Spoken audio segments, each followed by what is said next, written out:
ENO Business Success Podcast. Today, Phil Guinois, Micah Watkins, Jack Deshane, and we will have a special guest in the last half hour. Today, we're talking about constant, never-ending improvement. We're going to talk about growing, learning, coaching, and empowerment. So, guys, where should we start today? Oh, let's start with the master of personal development, at least the newer version or now older version, and that would be the man who created a word, his own word.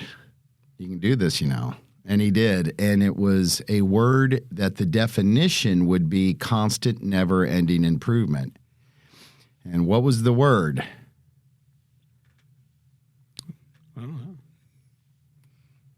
All right, first I'll give you the hint. The gentleman's name is Tony Robbins. Well, all right, hold on. We've got an intro here. How about can I? How about can I? That is correct. There we go. That is correct. So, and he spelt it C-A-N-I with the little, what do you call that thing? That little asterisk. No, it's not an asterisk. It's like that little umlaut or something. Like that. And then coined it himself and called it Kanai. And he based that off of a story about a Dr. Denning who went over to Japan after they were bombed with the atomic bombs and all that. And he helped them to rebuild Japan under that one principle, one concept of constant, never-ending improvement, that each day you would improve just a little bit more. And they ended up becoming a force in electronics, cars, all that stuff. So it wasn't accidental. It wasn't just they just happened to do that after being devastated in that war. This was planned out, and that was the concept. So I think we'll start right there. So what is Kanai then? So I was watching Simon Sinek speak just this morning, right? Phil sent me a link. Now, and I'm a huge fan of Simon Sinek as well. And, even talking about leadership and the growth of leadership within people, you got to look at it like, okay, well, it's constant reinforcement and constant moving forward towards something. It's not a weekend seminar where you're going to get, oh, hey, great, I'm getting some information, right? And then I'm going to go out there and implement it. That would be like going to the dentist 2 times a week and then not brushing your teeth. However, brushing your teeth is the actions that you've got to do to be consistent to, keep moving forward. And then you need to go see a specialist. You got to go see the dentist, right? Two times out of the year to reinforce, oh, am I on track? Am I not? The search for never-ending improvement, you've got to have that on the forefront. It was like, okay, what can I do next to grow? Well, like, what's the next thing? And it's not these massive leaps. It's like you can look at it like the compounding, right? It works financially, yet it works the same way in our daily lives where it's that 1% rule. 1% each day. We're just taking, what can I do today to improve tomorrow? What can I do today to improve tomorrow? And it's constantly having that conversation and that self-dialogue in here internally to say, okay, what can I do? And then creating those habits each day can get us there. Now, I've heard of, now that we're bringing it up, like the Tony Robbins and Kanai, I've heard the terminology. I don't know that I've, fully delved into his definition of it, to the T. I heard him talk about it a couple of times and it's like, oh, well, obviously here I am. I need to learn that. That's something that I can implement today and go learn a little bit more about that. Well, and I think it's interesting, what you said, Micah, because you said it's not a weekend event. However, that weekend events like a Tony Robbins course or like our, Achieving Life and Business Success or Breakthrough, those are weekend courses, and that's full immersion, right? And that's where it starts. But that's just the catalyst to get it going, right? And people have a lot of times, what I've seen in the years that I've been in doing personal development, improving, is people will come in and they'll get it in the weekend course, and then it just fades away, and they're like, oh, it doesn't work. No, it works. You've got to do the work. Yeah, you got to do after the work. the process. Yes. Yeah. The default is powerful. So like whatever you could be inspired over a weekend, if that energy, if that information streams, if that focus, if that attention is taken away from that, and you move back into your regular routine and habits, then the default is going to come back and you are going to be who you were before that started. So constant never-ending improvement would be a journey of reinforcing it and focusing on it and making it a part of your reality every day. Then the transformation happens. Then the default starts to fade out and less coming back in. So if you look at it, when we look at life, a question in the 9 dots of questions, right? Like, what do you want that you don't have? Stability comes up sometimes. And it's an interesting concept on this planet because there is none. There's no stability here. I mean, everything can be going just great, whatever, and then just one kaboom. We just did it. Like we do it individually in life. We just did it globally with the pandemic. There's no stability here. Things are very shaky here. There's also a stagnant place to be where that's questionable for the human. Are we able to just be neutral, stagnant, or are we in growth or decay? Which one is going on? If you look at the human body, you would say, well, growth for a period and then decay starts to set in. Yet, what about the mind? What about that part? Because from what I've witnessed, a mind, a brain, a tool, a computer could start to fade out or have challenges. Yet I've seen a 75-year-old man in total growth and a 6-year-old child in decay. What's the difference? And it boils down to the mind, and it boils down to how we use the mind. And constant never-ending improvement is really the ability to process information. And the information that humans use to process in our computer is language. It's words, it's language. And if you think about it, excuse me, if you think about it, the computer itself that we have created is like a brain. So the language for the computer, from what I understand, and I'm not an expert at this at all, is seriously ones and zeros. Am I on the right track here? Because I'm still baffled by this concept that everything that's happening there is based off of ones and zeros. Because I'm creating a flyer in Photoshop. So what they're telling me is what's happened here is this computer, this brain, had some software in it, put in there that based on these ones and zeros, the language, it will turn what you're doing into this flyer with a picture of people at a mixer and all your verbiage and a little map and a QR code that other people can click on, and then it's going to activate their computer. And all this is based on language of ones and zeros. So for the human, what's happening is the language for the computer, we call them words, and each word has a meaning and all of that good stuff.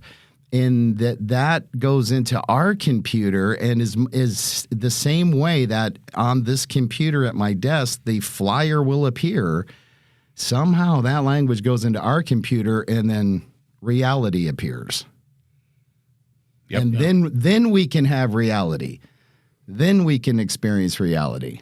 But we have to start there. So it would appear that constant never-ending improvement is the ability to process information and keep growing in the information field. It will have its own results because, you could, if you're talking about physical fitness and all that, you have to exercise, you have to eat. Yeah, it's all information. It all starts with feeding the computer the information to create the reality in the picture. So again, we fall down into enlightenment probably is more or less the best use of language in itself. Just stop right there. So how do we use language? Well, we got to get clear on the words. Now, I brought this up last week, talking about words in themselves. Now, when I was younger, in my youth, I didn't pay them much mind. Even in my 20s, I didn't pay them much mind. How many people are out there not paying attention to the words that they're using, the language that they're using within themselves? So one of the biggest things I think for me that I've, experienced while, doing the work is that language, those words that we use are massively powerful. They shape and create absolutely everything in our world, our reality, all that. And that's how we're able to move forward and grow, right? It's funny. I was listening to a colleague, and then I later on had the same conversation with a networking person last week, and when you start on a new venture, right, in life, there's a lot of negative language that can come in there, but the way that you reform that. And this is part of like, okay, well, how am I able to reform that? It's starting with the language, it's starting with the words, and it could very well be, well, instead of, oh man, I don't know how to do this, and I don't know how to do that, or I can't do that. It could very well, it's just shifting the words to, it's so like me to, sell $1 million worth of product, or it's so like me that I'm just able to connect people flawlessly. It's so like me to just show up for people when they absolutely need me the most and provide as much value. That has a lot of power in it. And where are you able to grow with that and expand? When you just shift and form the language and start tinkering with the words, wow. Well, yeah, because every word has a meaning inside the computer. That's why the ones and zeros are baffling me, because they're just ones and zeros. We have lots of language, many, many different words. Yet the correct use of language causes, or the incorrect use causes a reality. That's why I think, something as simple as turning I have to into I get to is sort of mind-blowing. It's massive. Yeah. And it's so small and so insignificant it appears. Yet churning that into, oh man, I have to go do this too. I get to go work out today. It's just an amazing thing. So for like you ask, how many people are out there and they don't realize the language they're using, the words they're using, the victim stories they're telling, and most. Yeah. Most. Yeah. One of in this journey that I've had in the 20 years now of moving in personal development, I think one of probably the most impactful pieces that really had me begin to wake up to the language that I was using, and by no means are any of us, masters at the language yet, right? However, I was listening to a Jim Rohn tape back in the day, and he was talking about an adult, a parent, talking to a child, and the child came running into the room or whatever, and they were crying. And the adult said, "What's wrong with you?" Now, how many times have we said that in our lives, or our parents, or we witnessed? And I had 3 girls at the time, right? And that hit me. And he said, he went on to talk about how to relanguage that. What's the matter? Right? Completely different than what's wrong with you. Yes, that leaves that so. child in a place of every time I cry, something must be wrong with me. And it was really impactful for me at that point in time. And it kind of started the journey on really watching the language that I use. Micah, you were talking about the language, and I know I've shared this with both of you guys. There's a gal on YouTube, and she clears blocks for people, and her name's Christy Marie Sheldon, and she has a YouTube. It's about 30 minutes long called Love and Above, and in that YouTube, It's all about the energy and the vibration. And one of the things that they've done and they've studied is taking a water bottle and writing "I hate you" on it and freezing the water bottle, taking another one, exactly the same, writing "I love you" and freezing it. And then they cut them open, a slice of them, and actually examine what the molecular structure looks like under a microscope. And it's amazing how love looks and how connected it is and how sporadic "I hate you" is. And, just a mess, really. So it is really important, the words that we use. Well, yeah, because that's water, and you're made up a lot of water. Yeah. To make you up. So if it's affecting water at a molecular level, well, there you go. And you're mainly made of water. Hello? Okay. Yeah. It's interesting when you start looking at that stuff, the energy of that. And so at the end of the day, you're looking to grow. You're looking to change something in your life. And you look at the energy of what is it that you're looking to change and in which direction? Because we're either in growth or decay. You can, by default, as you were saying, Jack, we're going to default to decay. Because I think, what is it? The first 10, 15 years of our life, we're in growth mode, maybe up to 20 years. And then all of a sudden the cells start to decay after that. We're basically in an 80-year slide, right? 60-year slide, depending on however long you're going to live. Because some people will be like, I'm living over 100. And they're, if you have that mindset, guess what? You very well could live till be, however old you want to be, right? And if you can, master that growth mindset, right? You have to be in that abundance mindset. But the energy that we put off and use the language, and then it's, how many people start off their businesses and they go, well, it's like throwing spaghetti against the wall. They're just like, I hope this works. And they, they chuck the spaghetti against the wall and see what sticks, right? And then, but I hope, I don't know. I mean, even that, okay, there's some hope in there. And I think people have a good intention with hope. However, it's not effective, right? I hope is not a correct use of language. Just ask the Detroit Lions and Matthew Stafford. Every time they would interview him, and him and the coach would be like, I hope we have a good team. I hope we win some games. I'm like, what are you doing? All this time, all this energy, all this money, and you're hoping? Yeah. Like, I always knew, I was like, you guys got to change that mindset. There's no hoping here. You got to win. And now you see a whole different culture going over there, and there's no hoping going. Never heard that guy say hope anything. Yeah, it's a sliding word. Grit. We're built for this. We're going to do it. We're prepared for anything. I mean, all the language coming out of that camp is completely different. And they didn't know some of the challenges that they were going to bump up against. Yeah. However, they overcame them. Yep. Or went through them, whatever it was, because of that mindset. Oh yeah. That the hoping is. Yeah.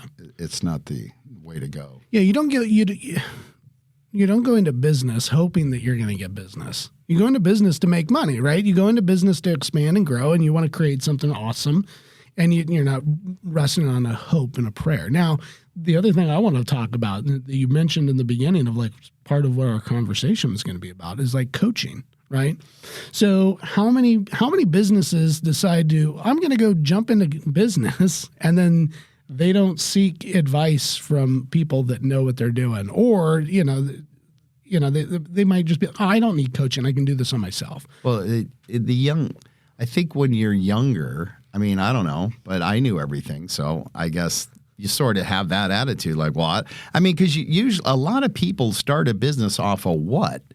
They're working for someone else, and they've learned how to do that, like pest control. You learned how to do it. You were a tech. You know how to do seal the house from termite. You got it all down. You're like, I can do this. She did it. Now, instead of me making, $20 an hour, I'm going to make the big bucks like this person over here, and I know everything. So and that's fine if you're young, you throw the spaghetti at the wall and keep seeing what sticks or whatnot. You go through all that. Yet as you get older and then you don't know everything and life keeps showing you how much you don't frickin' know. And then you start seeing that time becomes a speeding train instead of this slow, agonizing waiting to hit 21 to have a drink in a bar is like forever. But once that's over, you're on a speed train. So for constant never-ending improvement, the secret would be, and if you're young, you don't know everything, so forget that one, get a coach, get mentors in the areas of life that you want to succeed. Why would you want to try to figure this stuff out? Like, why would you want to figure it out? Just surround yourself with people and mentors and coaches that have already accomplished these things. Well, Absolutely. And I think in that example, Jack, with the pest control, the guy that's working for somebody else and then decides to go out on their own, they definitely know enough to go out and start a business, right? And the beginning, they probably don't need a coach right away at the beginning because it's really just, I got to grow, I got to acquire customers. I got to get this to where I'm making money. However, there becomes a point where, that's not enough for them, right? They want more out of their business.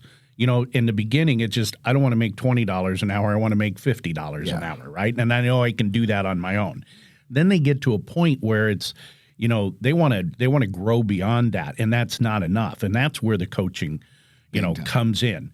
And, I think a lot of times before coaching comes in, those people need to get tapped into what we do at ENO, the Empowerment Networking Organization, get tapped into networking, quality business networking, and they're going to get support and some mentorship from people around them, to help them with some ideas. And then I think that opens the door later, or it potentially could open the door later for I may need a coach, and they may meet a coach there, or they've grown and they've seen other people, grow their business, and they're, well, how did you do that? Well, I got to a point and I needed to bring in a coach. So I think the networking piece is important for them to be around those people that have expertises in areas that they're not good at yet. Well, yeah, and the networking organization, the other part, it's not always the coach I'm going to need, meaning I don't need a coach to teach me accounting. I don't want to do accounting. I never want to do accounting. So in these powerful organizations like ENO, then you find the expert at the accounting, and you do the Henry Ford. You start surrounding yourself. Because you're right, I can go from $20 to $50 an hour based on my own friends, family. I'll put some flyers out. I'll get some business. But do I understand the accounting? Do I understand my taxes? Do I understand the business laws? Do I have the right insurance? This is where you not only find the coaches in there, because, if it's business, then I probably do want a business coach. Someone that can, what's my vision? I can help you get to that vision. But I'm also going to need all these other elements of people that I don't necessarily want to be coached in that marketing part. I want somebody to handle my marketing. So now I'll find the expert to handle the marketing. So mentorship is absolutely everything. If you want to grow, you've got to find a mentor. Now, I've been blessed that I have had a handful of mentors in my life. My first one, honestly, was my father. I mean, he mentored me in a way that, I got some solid information from him. It's tremendous. Yeah. Not everyone gets that same deal. So I consider myself blessed that way. I also, I had a mentor, Josh, when I was in the service industry with restaurants and, cooking. I met this guy, and that guy taught me how to cook. He showed me things that I never even dreamed of, right? And then he mentored me in other areas, just how to handle certain situations in that industry, in that capacity, and everything like that. And then I was fortunate enough to meet a mentor in where I'm at now. And, one of the things that that particular mentor that, laid out to me is like, well, look, And this is why mentorship is so powerful, because they're going to be like, hey, look, I've gone through the minefield. We got to go through the minefield together. However, I'm going to lead the way because I have the path. I've been there. I've seen it. I've navigated through the minefield. And if you follow me and listen to my advice and allow yourself to expand and grow and just be open, you don't have to get blown up by the mines. Well, and I think that's really smart, good, Mike, because a lot of times people will think, that new person, well, you don't know my minefield, but that mentor knows what to look for. Yes. Even if it's not the exact same minefield that he went through, he knows what to look for. Absolutely. Yeah. How to recognize the mine. Yeah. He's got a mine. He's got like the metal detector. He's walking with the metal detector, and he knows hey, there's a bump in the ground over here. That very well, that could be a mine there, right? Yeah. Or whatever. So, it's the coaches, it's the mentors, it's the leaders in your life. You got to seek them out. And I'm pretty sure absolutely every single successful person on the planet is turning around and talking to a mentor or a leader or a coach, somebody in some capacity that is helping them get the guidance to move forward, grow their business, all that. I have a friend who's a tremendously successful realtor in Colorado, and she is a dominant force. The lenders, they would refer to her as a whale. She's dominant, yet she still has her business coach. She has various coaches in a lot of different capacities within her organization, just working with her. And how does she continue to grow and expand and better herself so that she can be better for her clients and be better for her family? And all this stems from constant, never-ending improvement. Yeah. Well, and Micah, you said that your dad was, your first mentor. And I think, mine was too. My dad was actually he was my mentor and he was my tormentor all at the same time. And I say that in a loving way, right? Because sometimes that mentor actually has to be a little bit on the torment side, right? Now, my dad, I was just fortunate that my dad had was a full professor of psychology and a full colonel in the Air Force. So you understand where the torment came from in that whole thing. But, it set the foundation. And I remember one of the first things that I think really, as I look back, and you and I have had this discussion before, Boy Scouts and all that, Cub Scouts and Boy Scouts. And, I became an Eagle Scout at 12 and a half years old. And, my brother and I went through it together. He was a couple of years older. And, at the time, Dad encouraged us to do that and helped, keep us on track and moving in that process. And at the time, it was such a pain in the you-know-what at times. However, as I look back in the last 40 years plus, I look back and I'm like, wow, that actually set a foundation in my life that has produced massive success in just understanding things in life. So. Oh, absolutely. Well, speaking of mentors and coaches, the special guest we have today, we'll be bringing him in here in a second, happens to be our business coach over here at ENO, the Empowerment Networking Organization. Powerful guy. Super happy to have him here. And we will now bring in Eric Whitmoyer. Whoop, whoop.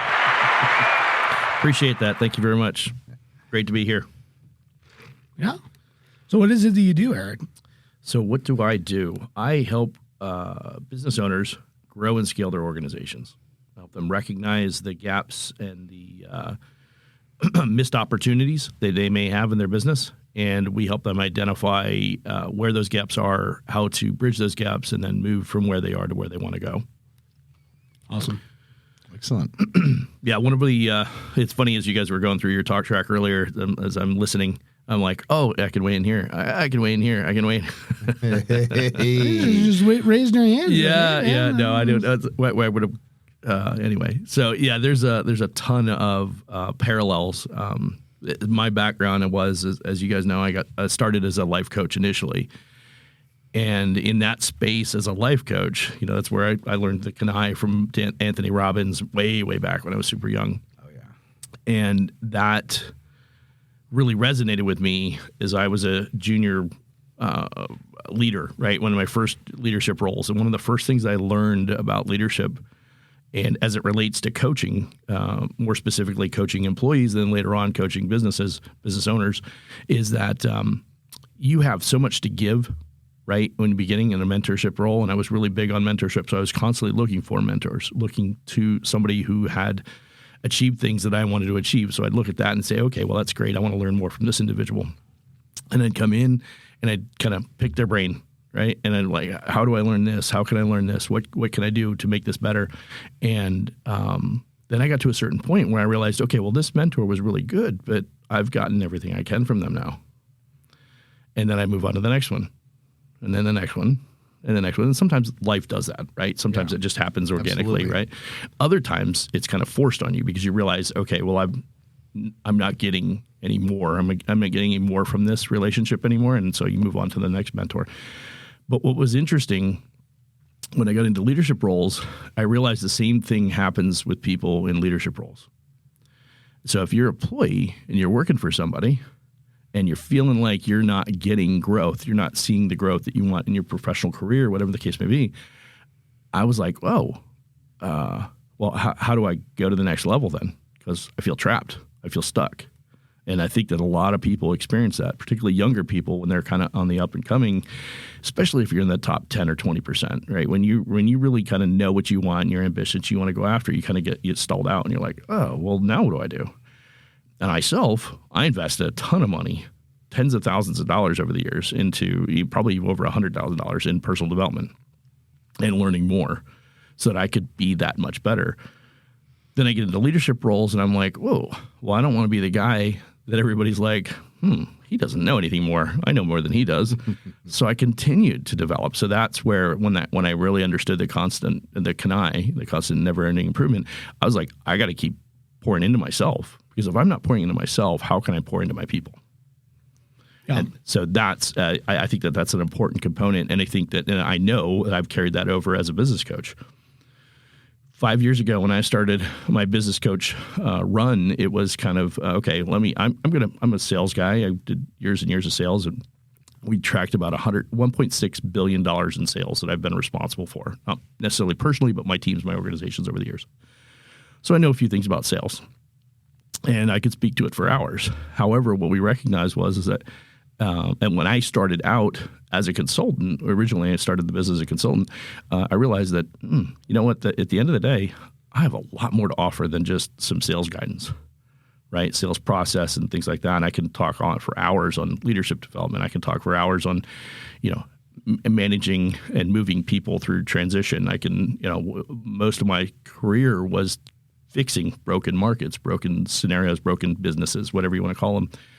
And so that's where I kind of pulled from all of those insights and all that experience and pulled it all together into this business coaching scenario. And then when COVID hit, it was like, wow, because my first client I got the reason I got them is I said, look, I'll be able to come in and I'll increase your sales by 20%. Their sales had been down for the last couple of years, and I'm like, I can increase it 20%.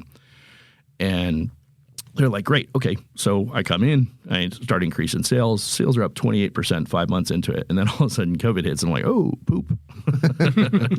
Now what am I going to do?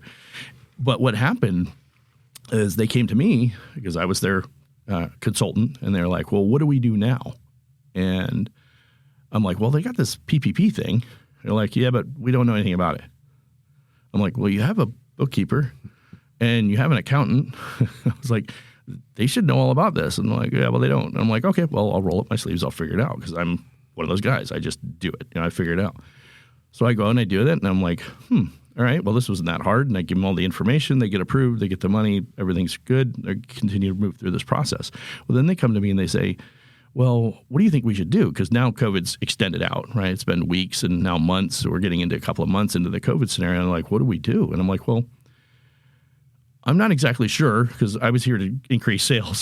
So I said, but what I do know has been through a couple of downturns over the years. And I know that because I've read the statistic many times, the average small business is about 60 to 90 days from insolvency. Oh, wow. Yeah. It's kind of scary when you think about it from that perspective. And you guys were in the restaurant industry, so think about that, how real that is. And you got the margins, which are like paper thin. Exactly, you know? exactly. Like, you don't have cash flow for 30 days. How do you even open the business in a month, 2 months?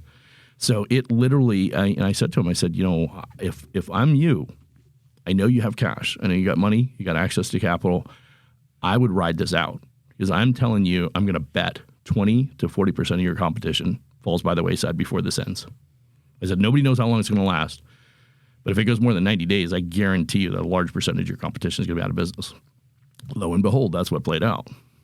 So we did the PPP, and then we did a second round of PPP, and then we did an idle loan, and then I helped them get the ERC tax credits. And that extra money, coupled with the money that they had set aside, lasted them through that. And they've been a client of mine for 4.5 years since I started the business. I say that to share because what I realized when I kind of transitioned through COVID is that there's a lot of business owners out there that are really good at what they do. You're talking about the pest control guy and other people are like, I'm doing this. I'm working for somebody else. I'm doing a good job working for them. I know it pretty well. I don't really need anybody to tell me how to do this. However, right, I don't know how to get my business started.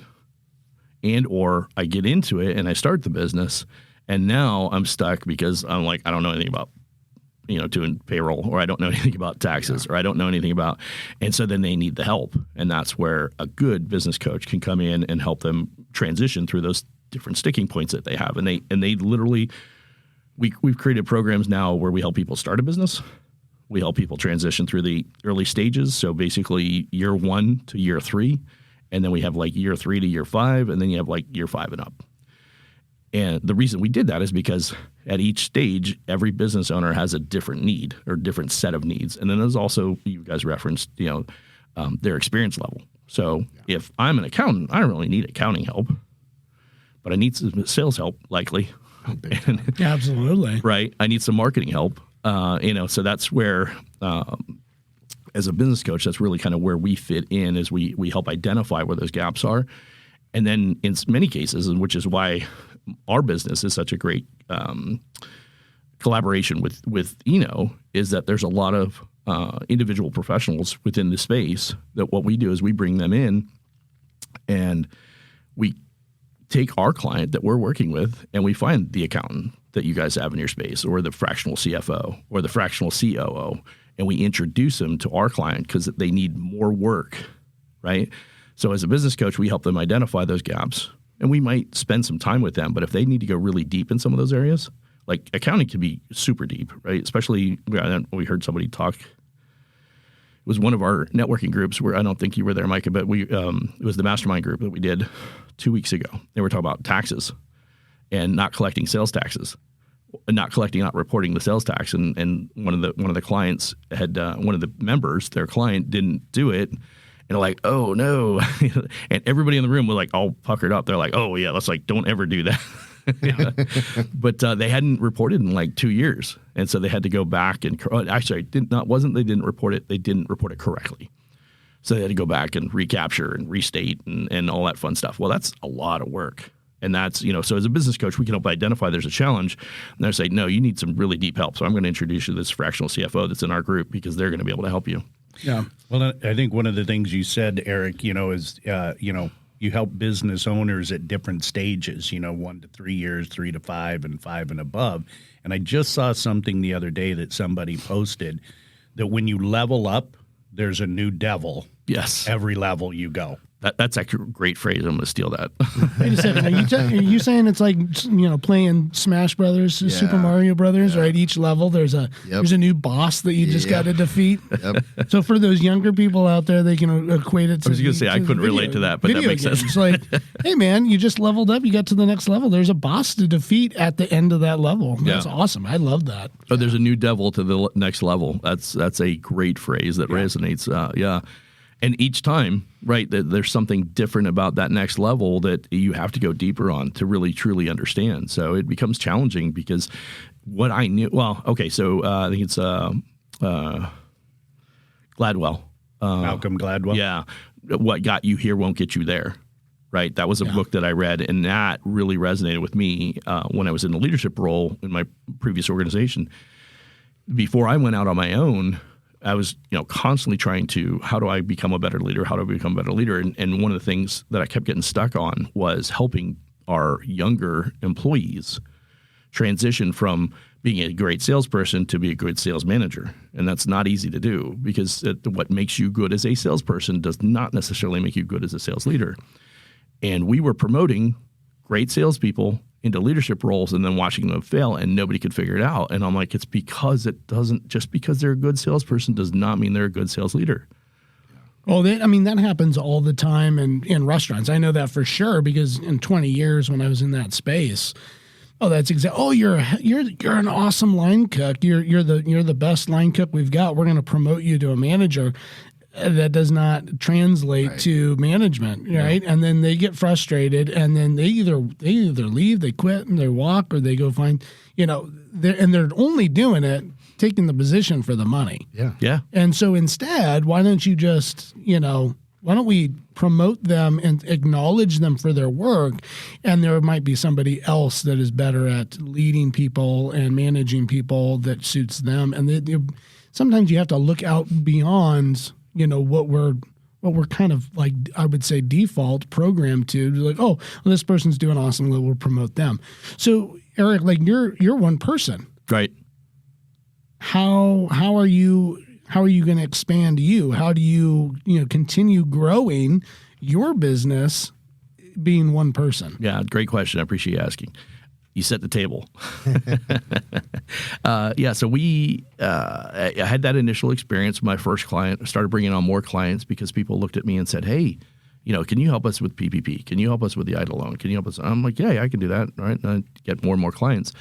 Then I went through a phase, and I think I know I've shared this with you guys before. I went through a phase where I was really trying to up-level my business. Just as we're coming out of COVID, and in one quarter, I did 54 networking events in like 76 days. Pretty significant accomplishment for anybody who's done any personal networking. What a pain in the ass that is, quite honestly. Did you do anything else? I did, and that was part of the challenge.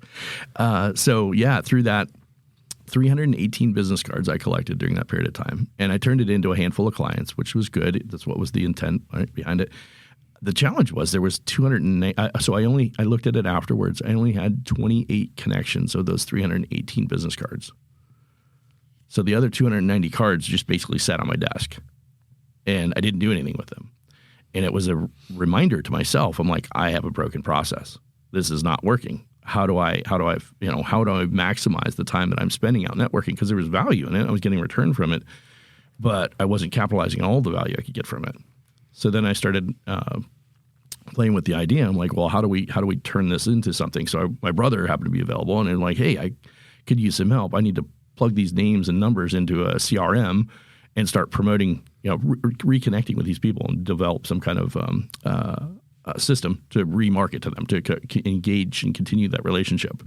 And so he started helping me out doing that. And I'm like, I wonder how many individual professionals like myself at that time are having that exact same challenge. So the next networking event I went to, I said, hey, by the way, does anybody have this challenge? And everybody in the room raised their hand. And they're like, yeah, that sucks. This is really hard because I don't have time to come home and now put all these business cards in. And what I typically do is wait until I have a whole bunch of them. And then I try and put them all into the CRM and then follow. So anyway, what happened was this whole evolution became this series of, do you have this problem? And I'd ask all these other professionals in these different groups, and they'd be like, yeah, I'm struggling immensely with this. I'm like, oh, I'm on to something here. So the more I continued to do that, the more I realized, okay, and not only am I not the only one, but more importantly, there are tons and tons of business owners that are having the exact same struggles that I'm having. I need more people. So we started to recruit more coaches. We started asking, hey, who would like to help work with business owners and help them identify the challenges they have? And we'll teach you the basic program that we utilize, or I utilize at the time, that will lead you through this process, help them identify these opportunities, and then introduce solutions on how we can resolve that. And that process continued to evolve. It continues to evolve today. As a matter of fact, at the beginning of the year, we transitioned from being specifically focusing on business coaching to developing and recruiting more coaches so that we can help these clients. Because in that analogy that I used earlier, where I bring you in, Mike, as a client, and we're working together and we realize you could go deeper on the financial side of it, I can't, as a good coach, I need to say high level and kind of touch on and help you identify the issues. If I try and go too deep into an area, I become a consultant, and I get to the point where I'm starting to help you create spreadsheets, and I'm starting to do this, and I'm starting to do that. Well, when I get into that space, I'm now not helping you. I'm also in the business with you instead of staying back and working on the business.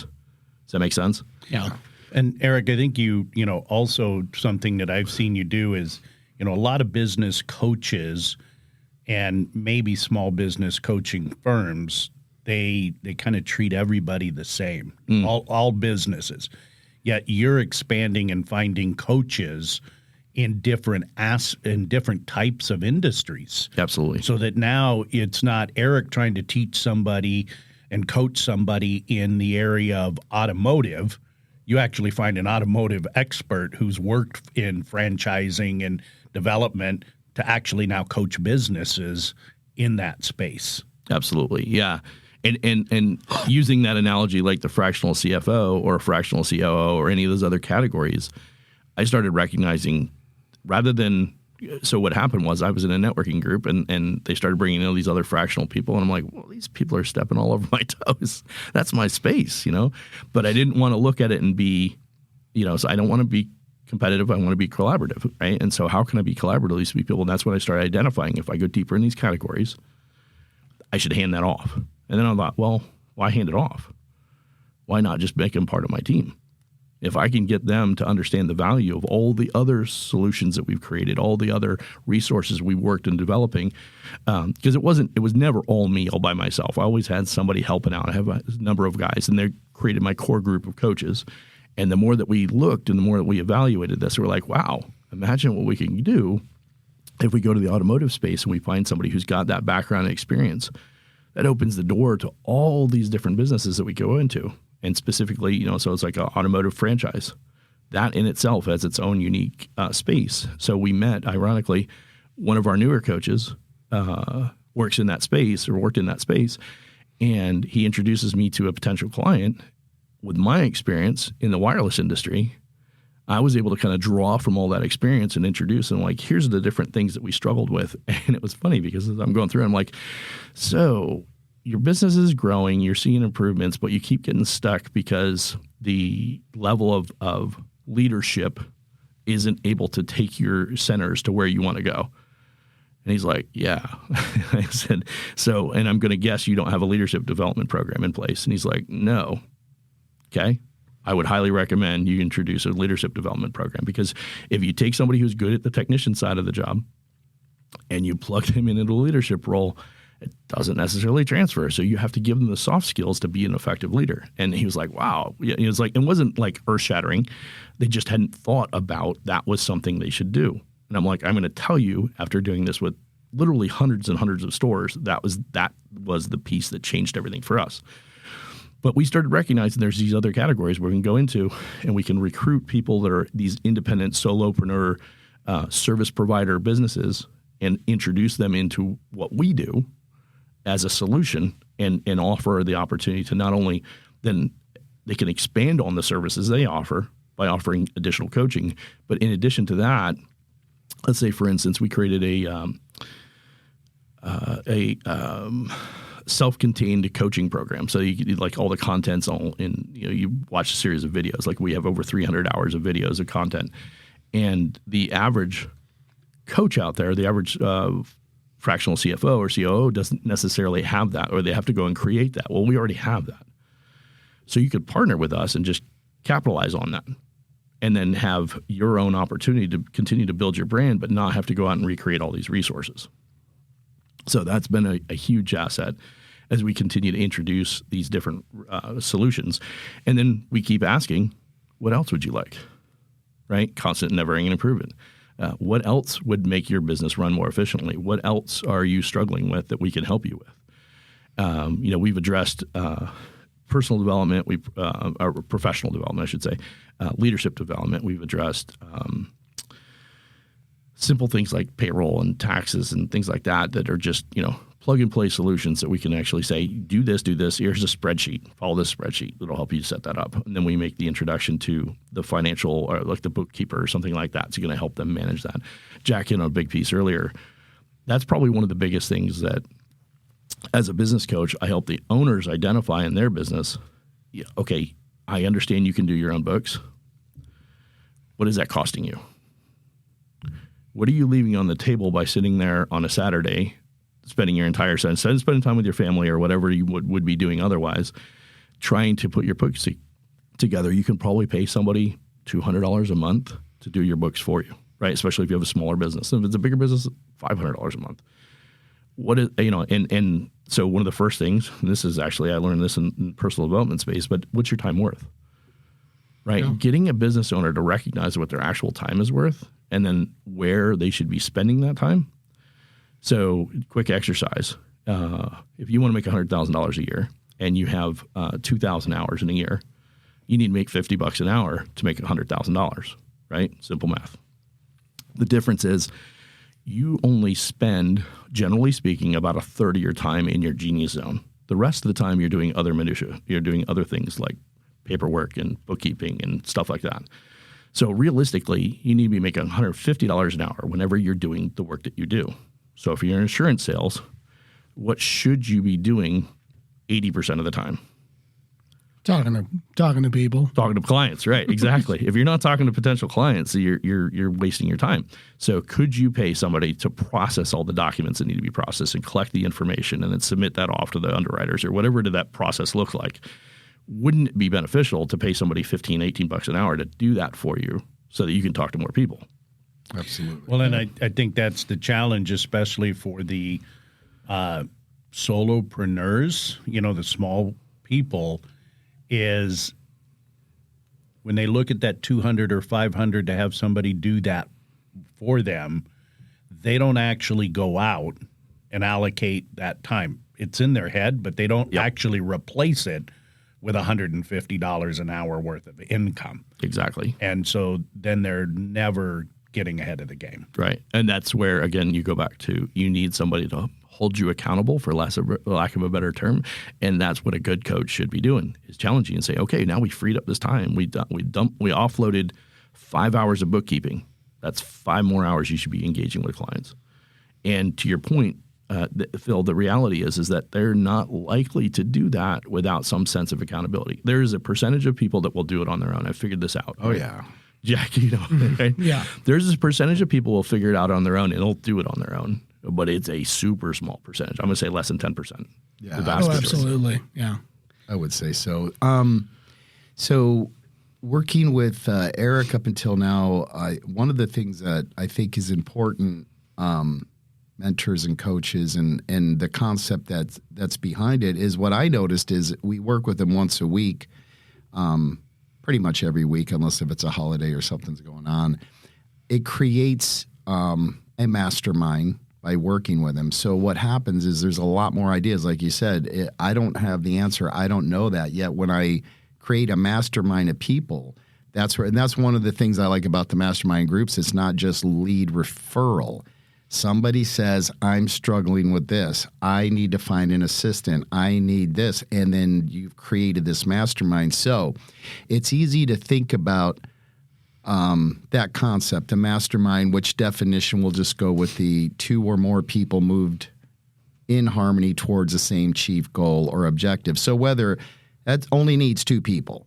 So if Eric was working with a solo business owner who had no employees, there's a mastermind. The minute you hire him on, you've created a mastermind. Now here's the power that humans may not understand about the mastermind, that concept, 2 or more people moving in harmony towards the same chief goal or objective. Keyword harmony. If anybody's not in harmony, you're going to have problems. Yet if you go in harmony. So here, probably one of the greatest masterminds ever created to solve a tragedy on the planet or help the tragedy is the 12-step program. It is absolutely the most incredible mastermind ever created. You had a situation going on where the people that were in the addiction of alcohol back in the early 1900s, 1800s were deemed hopeless, meaning there was no way to help them. There's no psychology, there's no medicine, there's no doctor, there's no church isn't helping, nothing.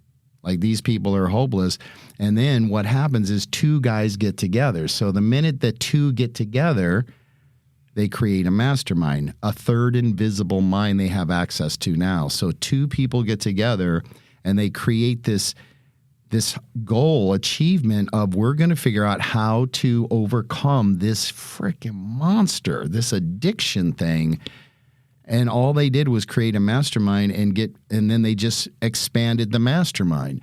So when you go into the 12-step program, which is everywhere, so I don't know how many millions or a billion people have been freed from addiction through this.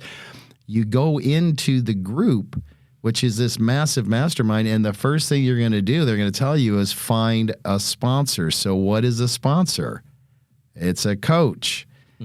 It's a mentor. They just use the word sponsor, yet is that not a coach and a mentor? You're supposed to seek out somebody who has done this for maybe 10 or 15 years. They know how to navigate through life without running to the bottle that is your default. And as long as you'll follow them and just take instruction, they'll walk you right through the minefield, and people are going to die and you're going to lose jobs and get your heart broken and all this, but you're not going to run to the bottle. You're going to just follow me right down this little path here. So if a mastermind has the power to create that solution for a problem that the world had deemed hopeless, like the geniuses of the world had deemed hopeless, then what kind of power do we have when we create a mastermind for our own business? Just a good, strong group of people around me who I can turn to when I don't know or when I want to figure things out and get the feedback for. And that's what I noticed the most. The thing I noticed the most about working with Eric since we started was that mastermind for every Monday. I know Monday afternoon, there's a possibility something big is going to come out of this. Like just one idea, like, oh, wait, if we adjust that, just that in itself. Well, and that's that 1%. Yeah. Now, all of a sudden, just like 1% each week on the call with Eric, with working with a coach. And it's like, okay, where can we improve? Right? Yep. What's the challenge? Well, and I think here's two things, Jack. So that started the 12-step with alcoholism, right? Yes. But where is it used now? It's mapped over all kinds of other addictions and challenges, right? Get ready, because it's coming after you phone addicts. Yeah. There's going to be a social media anonymous. I'm addicted to the social. Yeah, it's coming. Oh, dude, it's bad. Of course it's bad. So, Eric, you've actually seen and helped us navigate this last year of kind of reinventing a little bit of coming from what we were before, being more than a little bit, being known as the Phoenix Metro Chamber of Commerce, to now the Empowerment Networking Organization. Just take the last couple of minutes and just kind of share what you've seen in that, in the networking side of all of that. Yeah, a great point. I would start with a year and a half ago. Well, I think that's when I got involved with you guys, maybe 2 years ago, just short of 2 years. It was a networking group like any other networking group. No offense, but it was what it was, right? And it had its opportunities, even more than some, as far as because there was not a unified strategy. You were just kind of going through the motions. You picked up the pieces from when you acquired it from the previous owner and just kind of just muddling through it. Well, and then, they threw the pandemic. Yeah, exactly. That's a whole nother. But what was interesting, because I came in as the pandemic was subsiding, and you guys were like, we're actually having live events, and nobody else is having live events. And I'm like, perfect. I'm in, right? Because and I think that was one of the first things, and I think it was Phil, you that said it to me. You're like, we're having live events when nobody else is having them. And I'm like, well, then I'm on your side, because I'm not only, one, is that my best strategy for me to move my business forward, but two, we get political, but I'm on board with whatever. If that's the movement forward, it's time to move on and get out of that space. Yeah. That said, one of the most interesting pieces for me has been the evolution, kind of recognizing, okay, here's our gap, here's our opportunity, here's the changes we want to make. I mean, the decision to change the name, we had that conversation, and I'm like, rip the Band-Aid off, make the change, do it now. Like, you were kind of like thinking, well, we'll do it over this extended period of time. And we went back and forth. And I know you guys had that conversation a couple times on our coaching calls. And I was like, do it now. Get it done, move it down. And, the development of the masterminds, the individual networking groups, that is phenomenal. That is genius, because what you are creating now, the complement of the personal development component with the networking, and those individual mastermind groups, to Jack's point, when you're working with a group of people, ironically, I haven't actually shared this with you guys, but I actually use the mastermind group for market research. Because all I have to do is share some different perspectives and some ideas, and each time I do that in the group, I mean, they're all business owners like I am. So if I'm curious as to, and there's such a diverse group of people in that room, that even though there's 16 of us, it's pretty diverse. If I say, hey, is this something you guys are struggling with? And I just pay attention to what everybody says. And I'm like, oh, there you go. There's a new idea for a new solution or a new service that I can provide, or some other type of perspective. So it's really valuable in that regard. And I think more people, if they understood that, would utilize it that way. Oh, yeah. So I think it's been amazing to see the evolution of what you had in the beginning 2 years ago, what it's evolved to over the last year, and then more specifically since we really fine-tuned the mastermind groups, and then having the personal development component really come and play in the last 6 or 8 months or so. That kind of really gelled and everything came together. And I think what you're going to find as we continue to add more and more mastermind groups, that for your collective unit is going to be the thing that sets you apart from everybody else. Yeah, absolutely. And Eric, in your particular mastermind group, 5 of you went through our second and third courses. So everybody has to do the Achieving Business and Life Success to be in a mastermind. But then 5 of you just completed the second course, Breakthrough, and then the 60-day game, the third course. What has that been like inside of the networking and harmony that Jack was talking about in a mastermind? It is, to use a bad analogy, it's like literally injecting it with human growth hormone and steroids at the same time. It is, because it takes the level of connection, and I mean, it's not even a 10x, but it's an exponential change in the level of relationship, the depth and understanding of the individual, right? I mean, I think one of the things that I realized as a business coach, working with somebody and helping them transition their business, is meaningful, all right? That's one of the reasons that I do what I do. But when you get to know somebody on that level and you share that level of depth and experience, right, and how that impacted, just changes the way that you do business with somebody. Yeah. Right? I mean, ironically, the more I think through that, is if you think through, if I do business with somebody, Mike and I are doing business together, and he does something that kind of ticks me off. I think that would be me more. Well, it would definitely be you. More likely than Micah. However, I did ignore Micah for 60 days. So, but no, if he does something to tick me off, then I might avoid him. I might ignore him. I might not do business with him again. I might not send him a referral. But because we have the depth in our relationship, because of going through the experience that we went through together with those 2 experiences, I'm going to go to Mike and say, hey, dude, did I do something to piss you off? Right? What I got to share with you. I don't know if you recognize this, but this upset me. And I have the personal connection and the confidence to come to him and say, hey, look, there's something not right between us and I want to fix that. Imagine how it changes our society. Yeah. Yeah, Put business aside. How does that change the society? Changes the game completely. Yeah. Just being open Yep. to that Yep. is massive. Oh, well, it looks like we've come to the end of another ENO podcast. Eric, thank you for joining us today. Thank you. Thank you. Awesome. Great having you. Great conversation, guys. Absolutely. So where do they find us? You can find us at enosuccess.com, our website. Come and join us. We actually are launching another mastermind group that we're getting ready to launch in the West Valley. So we have a lunch this week. You can find all the information on our website. You can find our podcast on YouTube and on many other sites that you find your podcasts as well. Again, thanks for being here with us today. Phil Guinois, Micah Watkins, Jack DeShane, and our guest, Coach Eric Whitmoyer.